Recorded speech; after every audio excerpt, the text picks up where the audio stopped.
Hello friends, welcome to YouTube channel formation. जैसा कि formation आपको प्रोवाइड कर रहा था फ्री जीपैट क्लासेस, तो आज हम पढ़ने वाले हैं कंबाइंड इफेक्ट ऑफ ड्रग के बारे में।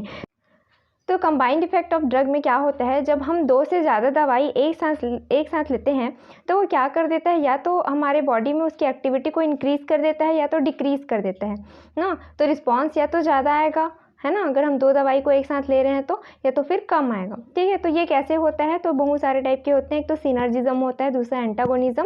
तो सबसे पहले हम सिनर्जिज्म की बात करते हैं। तो क्या होता है सिनर्जिज्म के अंदर में, सबसे पहले when the action of one drug facilitated और इंक्रीज बाय द अदर।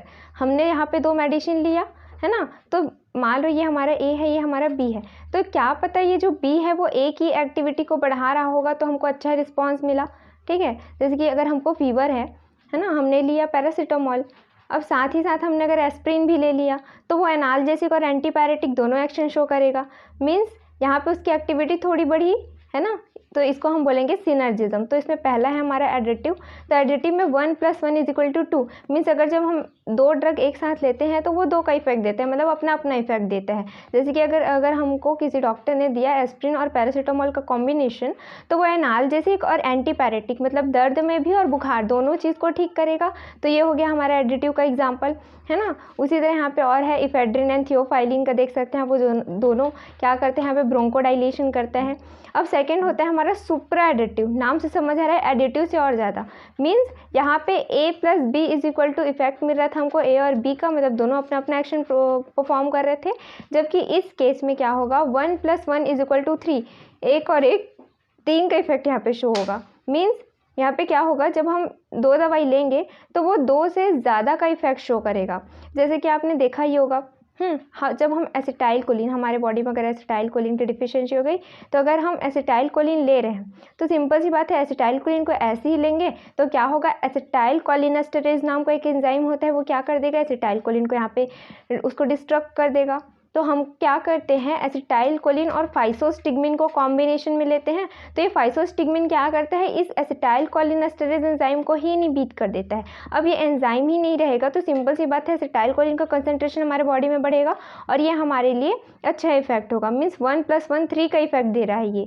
ठीक है, उसी तरह लेवोडोपा और कार्बिडोपा की बात करें तो क्या होता है, लेवोडोपा इजीली मेटाबोलाइज हो जाता है हमारे एंजाइम के थ्रू। ठीक है, डोपा डिकार्बोक्सिलेज के थ्रू। तो इसको हम हमेशा कार्बिडोपा के साथ कॉम्बिनेशन में लेते हैं। तो कार्बिडोपा क्या करता है, इस एंजाइम को इनहिबिट कर देता है। तो जब ये एंजाइम इनहिबिट हो जाता है तो हमारा लेवोडोपा जल्दी मेटाबोलाइज नहीं होता। मतलब हमारे ब्रेन में ईजिली पहुँच जाता है। ठीक है, और हमारे ब्रेन में इसका कंसनट्रेशन ज़्यादा हो जाता है। इसको हम बोलते हैं सुप्राएडिटिव। ये हमारा हो गया। अब सेकेंड हमारा आता है एंटागोनिज्म। एंटागोनिज्म नाम से ही समझ आ रहा है, कब, जब हमारा कोई भी ड्रग दूसरे ड्रग के इफेक्ट को क्या कर दे, रिड्यूस कर दे या फिर इनहिबिट कर दे, तो उसको हम क्या बोलेंगे, एंटागोनिज्म। तो when the effect of one drug is reduce और इनहिबिटेड बाय द अदर। माने हमने यहाँ पे A और B दो ड्रग लिया। ठीक है, पहला ड्रग अगर मान लेते हैं ये जो B वाला ड्रग है वो A की एक्टिविटी को इनहिबिट कर रहा है, मतलब कि उसको एंटागोनाइज कर रहा है, तो इसी को हम यहाँ पे एंटागोनिज्म बोलते हैं। ठीक है, तो यहाँ पे लिखा भी है effect of A + B is decreased और इफेक्ट A + B। ठीक है, दोनों का इफेक्ट हमको नहीं मिलेगा।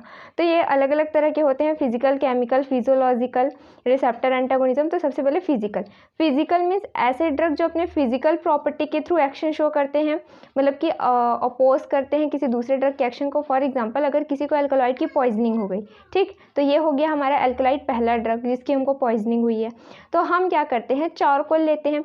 तो चारकोल क्या करेगा, इस अल्कलॉइड को अपने ऊपर एब्जॉर्ब कर लेगा। तो ये हुई अपनी इसकी फिजिकल प्रॉपर्टी है कि किसी भी टॉक्सिक चीज़ को अपने में एब्जॉर्ब कर लेती है। ठीक है, तो यहाँ पे क्या कर रहे हैं, चारकोल इस अल्कलॉइड को अपने में एब्जॉर्ब कर रहा है।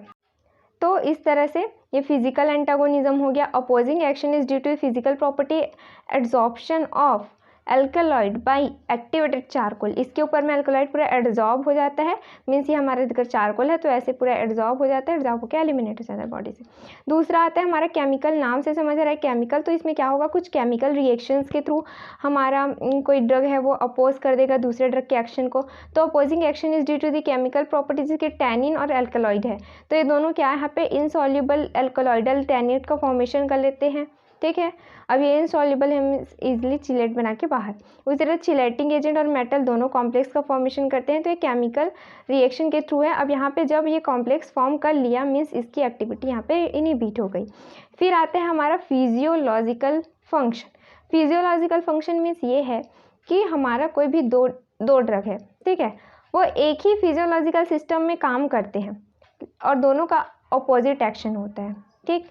आपने देखा ही होगा हमारा बॉडी क्या करता है, अगर किसी चीज़ की हमारे बॉडी में कमी हो रही है तो कोई ऐसा सिस्टम ऑलवेज उसमें प्रेजेंट रहेगा जो उस चीज़ को मेंटेन करे। जैसे कि एग्जांपल, जब हमारे बॉडी में क्या हो जाता है, ब्लड शुगर लेवल ज़्यादा हो जाता है, मतलब ग्लूकोज ज़्यादा हो जाता है, तो उस कंडीशन पे इंसुलिन क्या करता है, उसको रिड्यूस करने का काम करता है। अब इन केस ऑफ अगर हमारे बॉडी में शुगर लेवल कम हो गया तो तुरंत हमारा ग्लूकागॉन एक्टिवेट होकर क्या करता है, यहाँ पे ब्लड शुगर लेवल को बढ़ाता है। मतलब समझ रहे हैं, ये दोनों एक ही फिजियोलॉजिकल सिस्टम में हैं लेकिन इनका मैकेनिज्म ऑफ एक्शन डिफरेंट है, ठीक है, और एक दूसरे के अपोजिट इफेक्ट शो कर रहे हैं, ठीक है, इंसुलिन और ग्लूकागॉन तो एक दूसरे के एंटागोनिस्ट हैं, ठीक, ये हुआ। अब एक और एग्जांपल आप देख सकते हैं हमारा एड्रेनलिन और हिस्टामिन का। ये दोनों भी हमारे एक ही फिजियोलॉजिकल सिस्टम के अंदर में रहते हैं, है ना, लेकिन एक्शन डिफरेंट। जैसे कि एड्रेनलिन हमारा ब्रोंकोडाइलेशन करता है तो हिस्टामिन हमारा ब्रोंको कॉन्स्ट्रिक्शन करता है। तो ये सब हमारे एंटागोनिस्ट थे। और हम देख लेते हैं यहाँ पे लास्ट हमारा रिसेप्टर एंटागोनिज्म। रिसेप्टर एंटागोनिज्म आपको पता ही होगा, जैसे कि आपने देखा होगा मस्कैरिन रिसेप्टर, ठीक है, तो वो किसके थ्रू एक्टिवेट होता है, हमारा एसिटाइलकोलिन के थ्रू। और इनहिबिट किसके थ्रू होता है, एट्रोपिन के थ्रू, ठीक है। तो लिखा है कि the antagonist bind to the same receptor as the agonist and inhibit this effect. ये मान लीजिए आप, ये हमारा क्या है, एक मस्कैरिन रिसेप्टर है, ठीक है। अब यहाँ पे अगर एसिटाइलकोलिन आके बाइंड हुआ तो इफेक्ट प्रोड्यूस होगा, ठीक है। तो क्या होता है, यहाँ पे ये जो एट्रोपिन है वो एसिटाइलकोलिन को बाइंड नहीं होता था, खुद यहाँ पे जाके बैठ जाता है। तो यहाँ पे पहले से एट्रोपिन बैठा हुआ है तो क्या यहाँ पे एसिटाइलकोलिन आके बाइंड होगा, नहीं होगा, सिंपल सी बात। तो ये एक तरह से एंटागोनिज्म है, रिसेप्टर एंटागोनिज्म, ठीक। उसी तरह मॉर्फिन जो हमारे उसके लिए ओपियोइड रिसेप्टर होता है, ठीक है, तो यहाँ पे हम नैलोक्सोन एज ए एंटागोनिस्ट देते हैं। यहाँ पे हमारे दो और इम्पॉर्टेंट टॉपिक है जिसके बारे में हमको जानना जरूरी है। एक होता है प्लेसिबो इफेक्ट, ठीक है। तो कोई पेशेंट है, उसको वैसे एक्चुअल में कुछ हुआ नहीं रहता लेकिन फिर भी वो सोचते रहता है कि मुझे पेन हो रहा है, नहीं तो मुझे आए दिन फीवर आ जा रहा है ना, ऐसा कुछ बहुत सारा चीज़ होता है। तो जाता है वो डॉक्टर के पास, तो डॉक्टर चेकअप करता है, वो उसको पता चल जाता है कि ऐसा कुछ है नहीं है, ये पर्सन बहुत सोचता है इसलिए इसको ऐसा हो रहा है, ठीक। तो वो कुछ ऐसा मेडिसिन देता है जिसमें एपीआई तो नहीं रहता, लेकिन हाँ वो पेशेंट को ऐसा बोलता है कि इस मेडिसिन को लेने से आप 100% ठीक हो जाएंगे। तो उससे क्या होता है, उस पेशेंट के माइंड पे ऐसा एक इमेज बन जाता है कि हाँ अब तो हम इस मेडिसिन को लेकर ठीक ही हो जाएंगे। तो इसको बोलते हैं प्लेसिबो इफेक्ट, ठीक है। तो बोलता है कि this is an inert substance which is given in the garb of a medicine, it works psychological not pharmacological. मतलब आप समझे, ये साइकोलॉजी पे काम करता है, फार्माकोलॉजिकल इसका कोई एक्टिविटी नहीं होता, है ना। Placebos are use to situation, दो सिचुएशन में यूज़ कर सकते हैं। एक तो as a control device in clinical trials, एक तो क्लिनिकल ट्रायल्स में यूज़ करते हैं। जैसे कि आपको पता ही होगा, जब भी कोई हमारा न्यू ड्रग मार्केट में आता है तो उससे पहले क्लिनिकल ट्रायल्स होते हैं।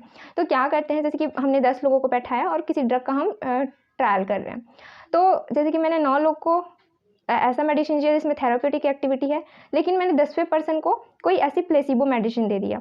अब क्या होगा, जब जितने भी 9 पर्सन है उसमें जो इफेक्ट होगा, तो वो जो 10वां पर्सन है वो उन लोग को देखेगा और सोचेगा कि इन लोग में जब इतना अच्छा रिस्पांस आ रहा है तो मेरे में भी आना चाहिए क्योंकि मैंने भी वही ड्रग लिया है। तो इस तरह से ऐसा हम क्लिनिकल ट्रायल्स में भी यूज़ करते हैं इसका।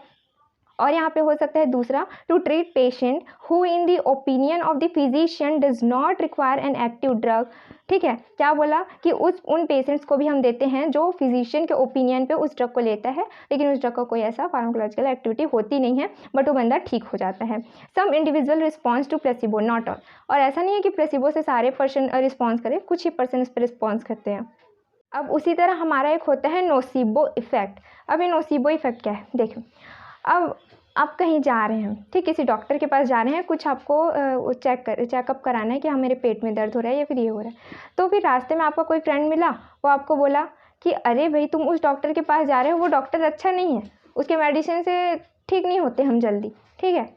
वो पर्सन बोल दिया, आपने सुन लिया, आपके दिमाग में ऐसा बैठ गया कि वो डॉक्टर अच्छा दवाई नहीं देता उससे हम ठीक नहीं होते, लेकिन आप चले गए।